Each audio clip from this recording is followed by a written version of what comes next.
Bismillahirrahmanirrahim. Masjid Darussalam, Toronto, Canada. After 4th Taraweeh, November the 8th, 2002. The bayan is presented by Hazrat Maulana Mufti Saeed Ahmed Palanpuri Sahib Damad Barakatuhu. Bismillahirrahmanirrahim. يا أيها الناس اتقوا ربكم الذي خلقكم من نفس واحدة وخلق منها زوجها وبث منهما رجالا كثيرا ونساء واتقوا الله الذي تساءلون به والأرحام إن الله كان عليكم رقيبا.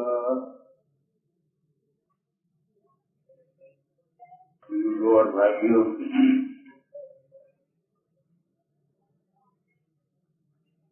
آج قرآن کریم جو سورت تراویح میں سنائی گئی ہے، پڑھی گئی ہے، اس کا نام ہے سورۃ النساء. نساء کے معنی ہیں اور عورتیں، وومن، یعنی وہ سورت جس میں عورتوں کے احکام ذکر کیے گئے.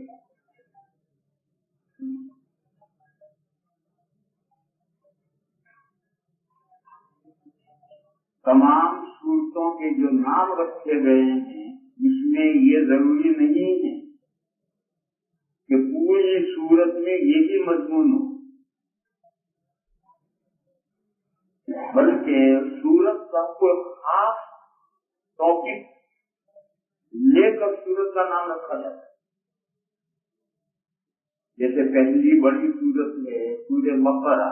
بقرہ کے معنی گائے. اس میں ایک واقعہ ذکر ہوا ہے بنی اسرائیل کا، جس میں گائے ذبح کر کے اس کا گوشت ایک مردے کو لگانے کا حکم دیا گیا.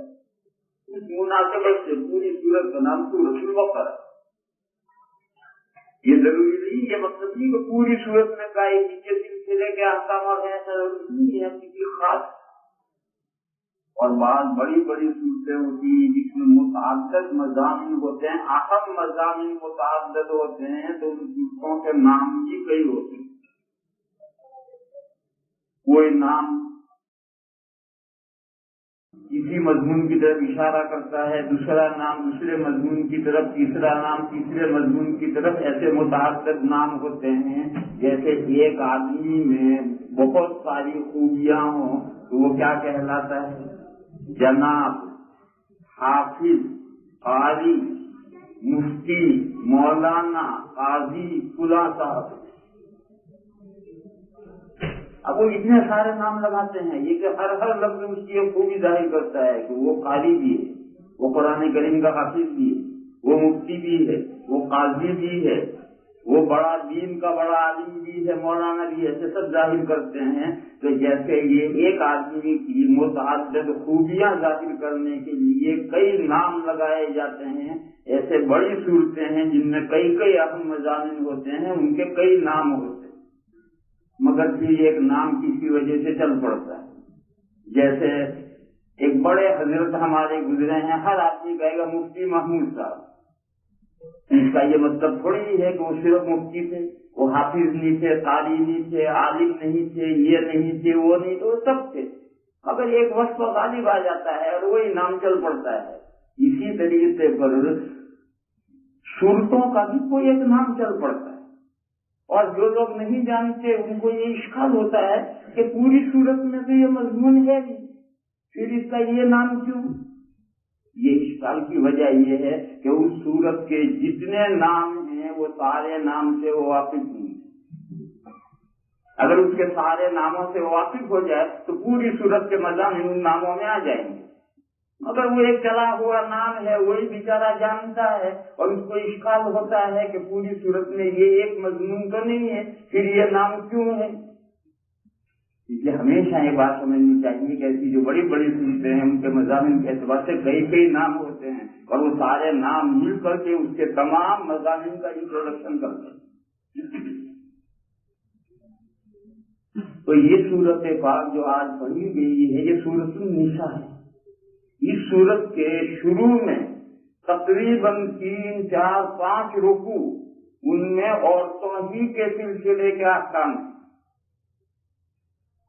وہ سارے احکام یہاں نہیں بیان کیے جا سکتے. 2-3 اہم حکم ہیں ان کو صرف ذکر کروں گا.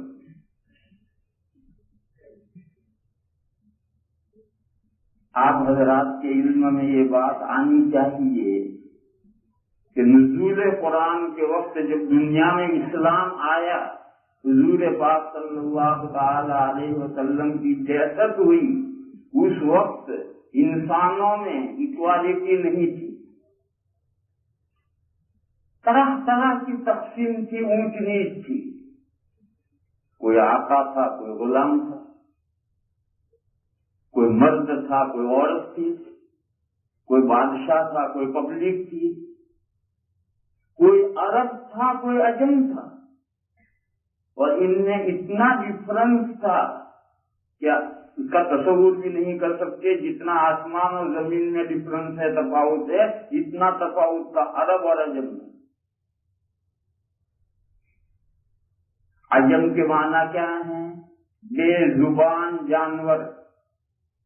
تو عرب اپنے علاوہ سب کو عجمی کہتے تھے, بے زبان جانور تھے. عرب جو تھے وہ سب کو عجمی کہتے تھے, اعجم یعنی بے زبان جانور. اور دوسرے لوگ عربوں کو کیا کہتے تھے؟ امی یعنی انگوٹھا چھاپ. یہ انہوں نے ان کو نام دیا تھا کہ تم امی ہو, انگوٹھا چھاپ ہو. تو انہوں نے ان کا نام رکھا انگوٹھا چھاپ, انہوں نے ان کا نام رکھا تم بے زبان جانور.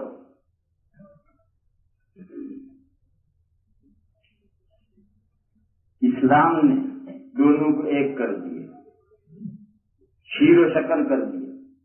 جیسا مدینہ منورہ میں ایک باپ کی اولاد 2 قبیلے اوس اور خزرج, ان کے درمیان میں آگ پانی کا ایک ڈفرنس ہو گیا تھا. هو الذی الف بین قلوبہم, اللہ نے اوس خزرج کو ایسا ایک کر دیا کہ 2 رہے ہی نہیں, ایک ہی انصار ہو کر کے رہ گئے, دونوں کا نام انصار.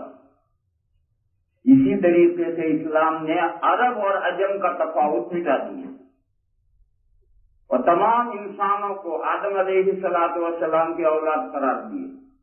جب ایک باپ کی اولاد ہیں تو اس سے کیا فرق پڑتا ہے کہ کوئی لمبا ہے, کوئی ٹھگنا ہے, کوئی کالا ہے, کوئی سفید ہے, کوئی عربی بولتا ہے, کوئی انگریزی بولتا ہے, کوئی گجراتی بولتا ہے, اس سے کیا فرق پڑتا ہے؟ ایک باپ کی اولاد ہے.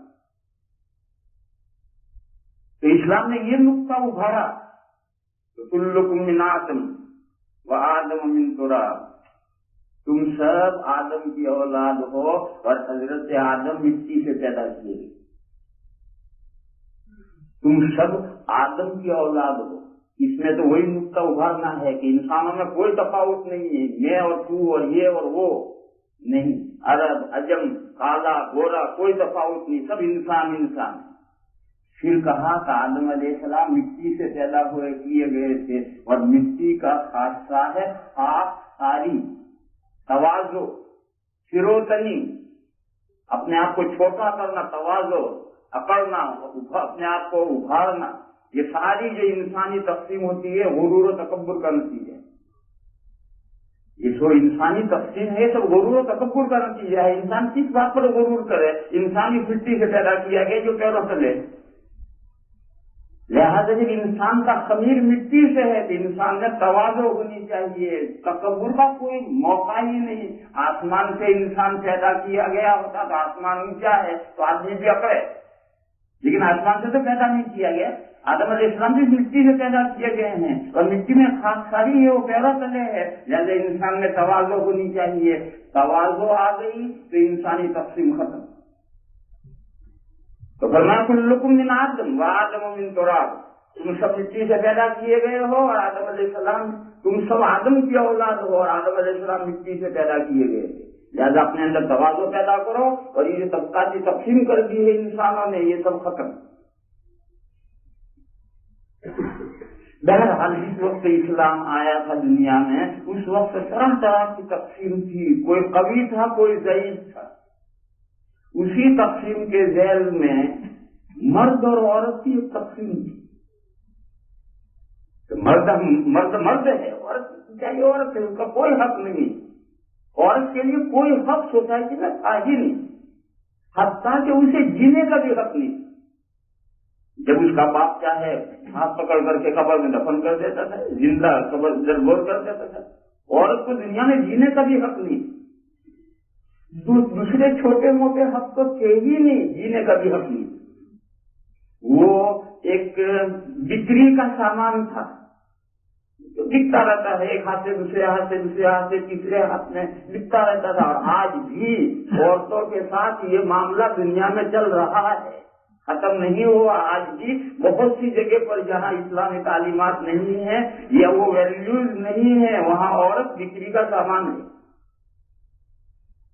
آپ یہ نہ سمجھے کہ دنیا ساری بدل گئی ہے، دنیا اس وقت بدلے گی جب اسلام کی تعلیمات وہ قائل ہو جائے، چاہے وہ اسلام کی تعلیمات کو، اسلام کو مانے یا نہ مانے۔ اسلام نے جو حقوق رکھے ہیں، جب تک ان حقوق کے قائل نہیں ہوگے، عورت کی حق تلفی ہوتی رہے گی۔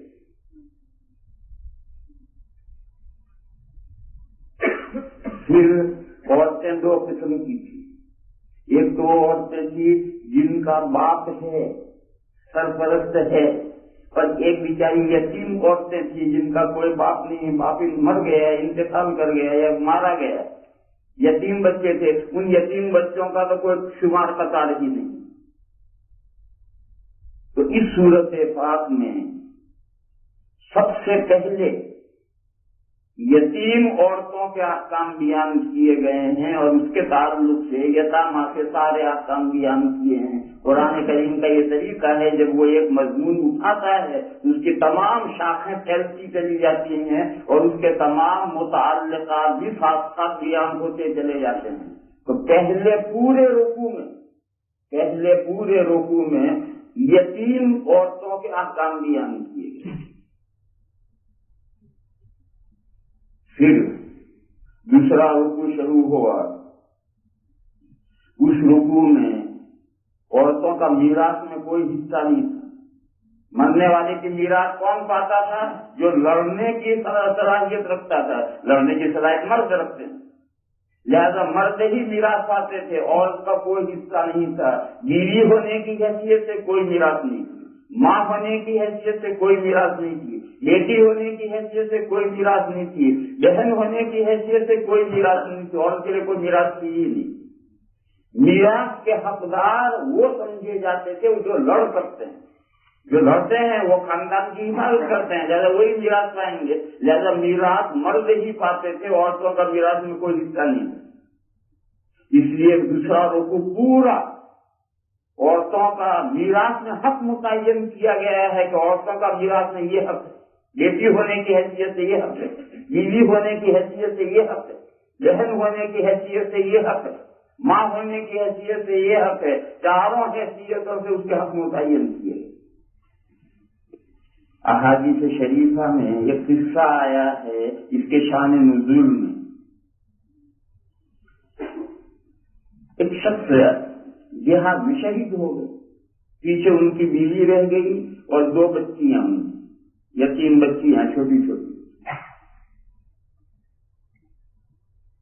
اب ماں اور دو بچیاں ہیں، شوہر کا تو شہید ہو گئے۔ اب ان کی مرنے والے کی ساری جائیداد پر ان کے بھائیوں نے قبضہ کر لیا، کیونکہ بیٹا تو کوئی تھا نہیں، تو بھائیوں نے قبضہ کر لیا۔